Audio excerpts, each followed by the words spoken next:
Take this job and shove it. I ain't working here no more. I've had it up to here with those tenants, and I'm walking out that door. So you can take my job, you got it. I don't work here no more. I'm off on the road with my boyfriend, and he better behave because I got my own vehicle with me. Hello everybody, I'm Anjy from Anjy and Tony's Creative Retirement, and I want to talk to you a little bit about things I learned since I retired, but also how to have creativity, passion, excitement in those years when you retire. So you're getting ready for retirement. I'm fortunate that I retired 9 years ago, and we save, we dream, we plan, we're going into work every day, and we're waiting for that time, that day when we're finally going to retire. And I was waiting for that day when I was going to shut that door and say, take this job and shove it. And I was fortunate that I got to do that. My job, I was in property management, but it also allowed me to be totally free to follow my art passion as well.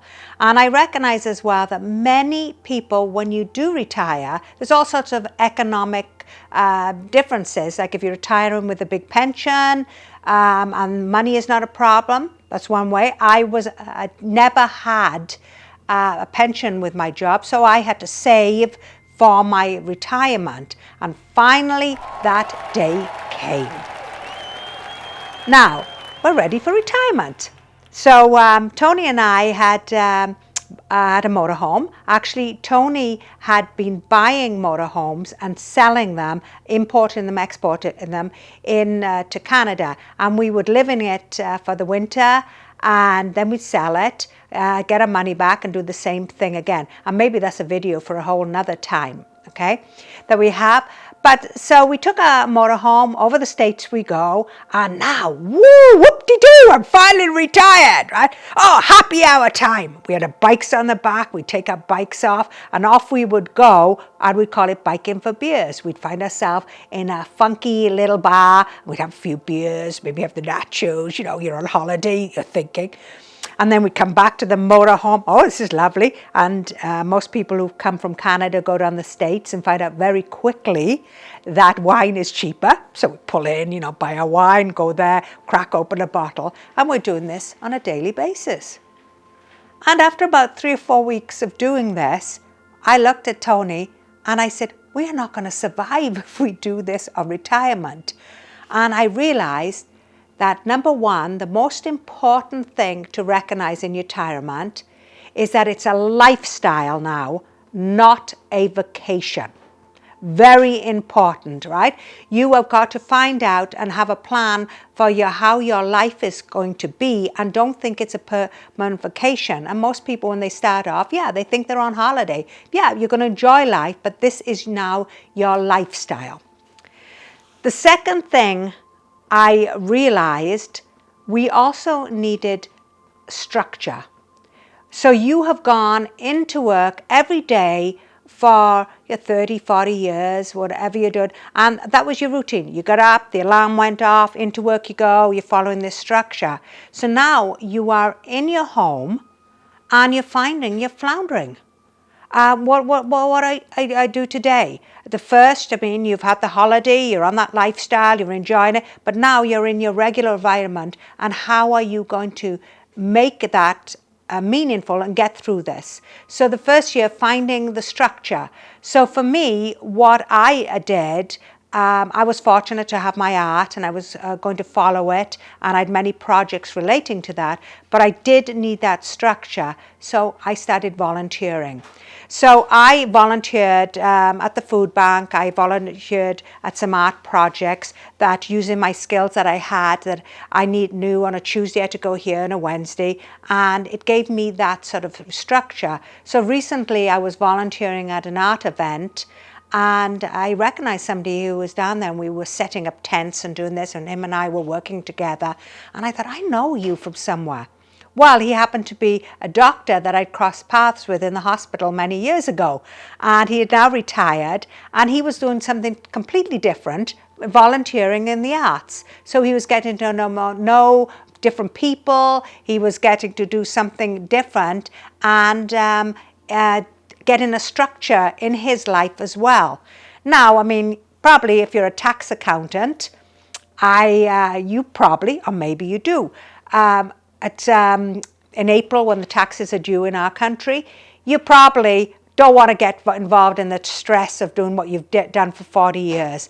So find something to volunteer that gives you structure and meaning, or even, it doesn't have to be volunteering. It could be finding your senior center and taking every Wednesday a bridge class, something that keeps you active, but you have a set time that you do it. A set time that you do that once a week, so that it gives you some sort of structure while you're finding what you actually need. The next thing I say is having purpose. You'll wake up sometime and you'll go, I don't know, well, what is the point of this? Do you really want to have a totally hedonistic lifestyle, or you want some sort of purpose or something that excites you in your life? For Tony and I, it's music and art. And in this channel, we're going to be talking a lot about how we've turned our house and our lifestyle into a creative lifestyle that's full of music, art, and other things that we do that fill that passion for us. Now, having purpose, that's something each one of you will find that is as interesting, whether it's your family or other things. I can't tell you what your purpose can be. I just know what my purpose for me will be. But I need things to look forward to. And I can say that's one part is on a short term, one thing on a long term. And having things to look forward to is saying, oh, we've got to get ready. We're having a dinner party on Saturday. How can I make that a creative dinner party? Oh, the theme today is going to be this. So often we will mix with friends and family and have something that's creative. Oh, we're going to do this. We're going to go to a festival for the weekend. But I plan it, I book it, and we know that for the next couple of months, we got things on a Saturday, this to do, things to do. But also, too, looking at what you want for long term, okay? And I've been told sometimes, oh, you're always planning something. Yes, I do. I plan out what's going to happen next year. I mean, I'm open to change, and it's a little track that I go on that we can weave off, but I want to know what I'm going to do next year and what some of the goals that we would like to accomplish. But fun and interesting, like my travel goals. Okay, I plan on going to Japan. How am I going to make that happen? How am I going to do that? So we can put it into reality. So next year, what are we going to do? Well, we do that by having a vision board. And I am going to show you how to do a vision board another time. But what a vision board is, it's sitting down and writing down all the things, how you envision your life and what you want to accomplish for the next year. And Tony and I will sit down and do that. And we get dressed up, we make an event, we have our wine ready, we get dressed up, I have little appies there, and we put our vision board out, and we talk about what do we envision our life for the next year. And how are we going to get there? So we'll have, and it's like a brainstorming, and there's no formal thing to it. We quickly scribble it, and he'll put perhaps, I want to hike somewhere, I want to do this, and I'll put, I'd love to go to New Orleans and travel up the Mississippi Delta. Oh, I want to make a video to put on a cruise ship. I want to do those. But by doing that together, what it does, it keeps us focused. We're on the same track. That I know when I put something down and he goes, we know that it's not really what he wants to do. He was just saying it when he was having a coffee and he zoned me out, right? And he said, oh yeah, sure, I want to climb Kilimanjaro. Yeah, absolutely, right? I go, Kilimanjaro, hike it. He goes, no, I'm not going to be doing that. So having that structure and the purpose and a vision board and knowing what you're going to do. So the fourth thing I'm going to say, exercise. I am not somebody who's ever been a big exercise freak. I think I jogged once when I was younger, and then I had to come down and lay in bed and have a rest because it wore me out. I'm not the huge big exercise person, But I recognize that how important it is. When we travel with the motorhome, we have our bikes with us. We will go for long walks.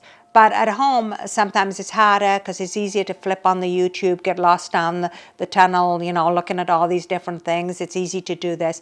But you got to commit to walking, doing something, and yoga. We have a senior center here. It's very cheap to join, and I'm sure that many of you have that.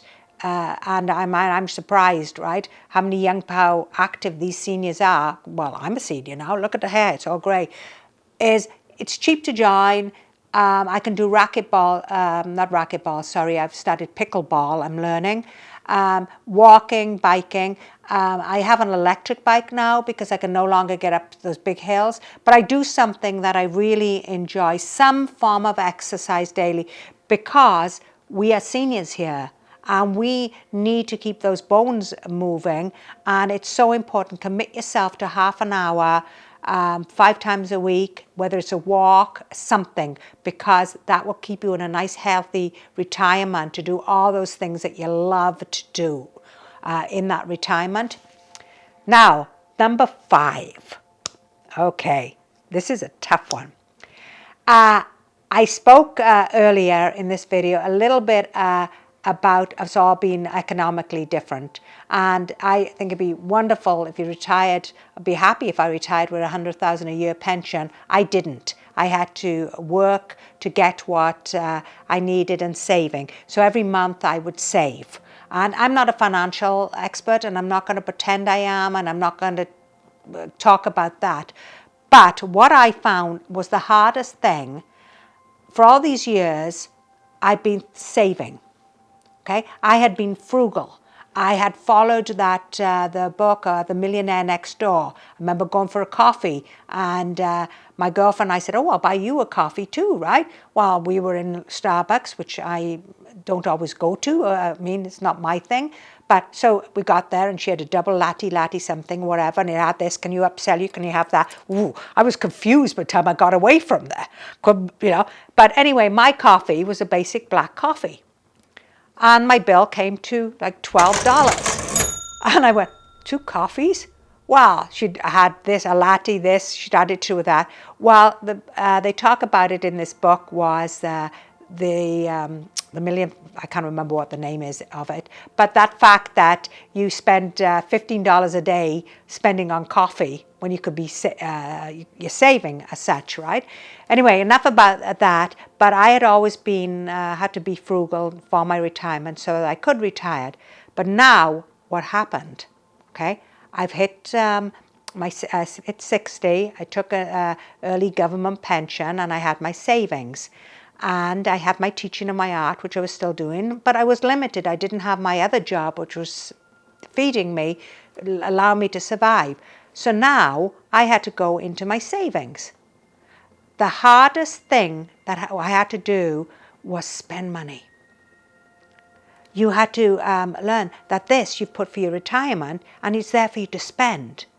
And there's a huge transition for you for the first year of going from saving to spending, and realizing you can't take what you saved with you, and how much should I spend on my retirement without compromising what I'm doing. So I'm going to say here, these are the 5 things in retirement. Okay, remember, it's now your lifestyle.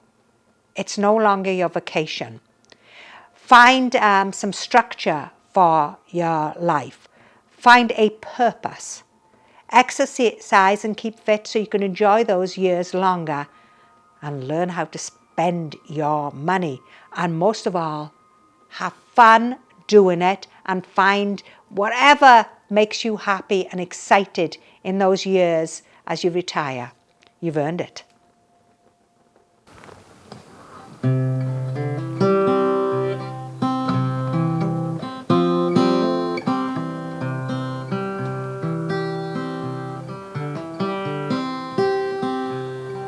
Ooh-wee, ride me high. Tomorrow's the day my bride's gonna come.